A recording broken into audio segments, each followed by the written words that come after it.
Benvidos á Corte do Director. Hoxe imos a falar dun escritor de cómic que nos representa a toda unha xeración ou a varias, e cada un nos sentimos identificados con él e dicimos, buah, representa a toda unha xeración, e é mentira, representa a varias. Cero Calcare, e, bueno, vamos a falar un pouco dos seus cómics e concretamente deste que está traducido ao galego por a editorial Rinoceronte, que non me paga nada, pero mercaino.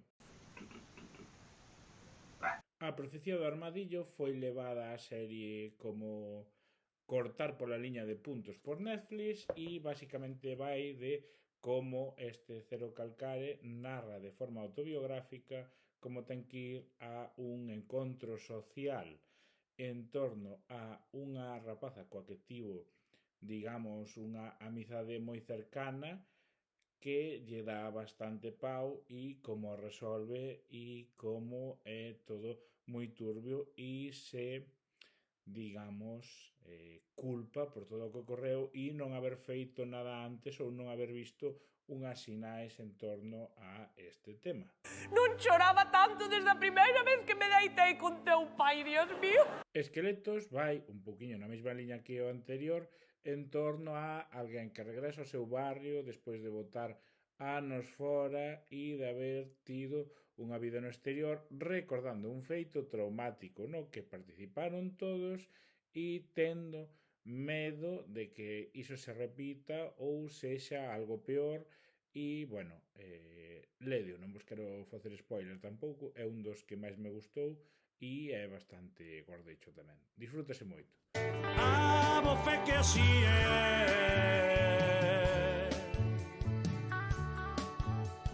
A bofe que así é.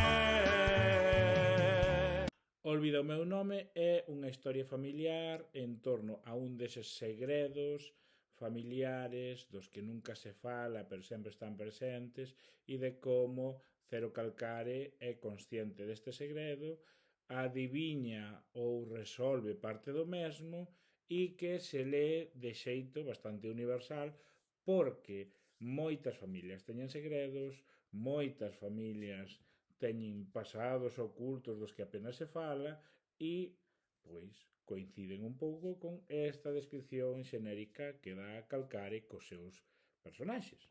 Váyanse movendo, que non temos todo o día! Kobane Collin é a súa historia máis política, pois narra aquela vez que se foi a unha zona en conflito co Estado Islámico e como son esas realidades.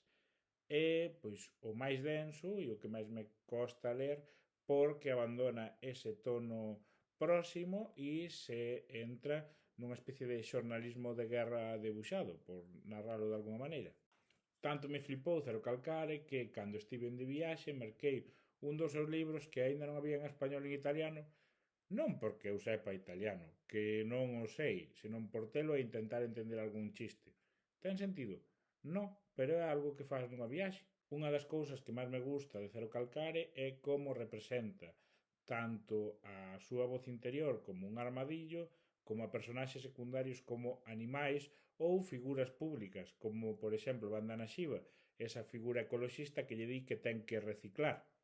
Este mundo non me fará mala persoa é a súa segunda serie animada para Netflix, vai en torno a que no seu barrio instalan un centro para persoas migrantes e o impacto que ten tanto a nivel ideolóxico como a nivel de medios de comunicación e como todos os veciños se posicionan e como esos medios de comunicación instrumentalizan tanto os feitos da migración como os feitos da drogodependencia, criminalidade, etc.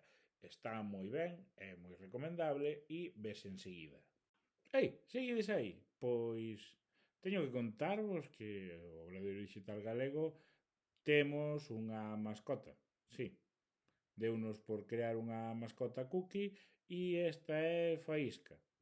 Nada, era simplemente dicir eso. Ala, agora sí que me vou.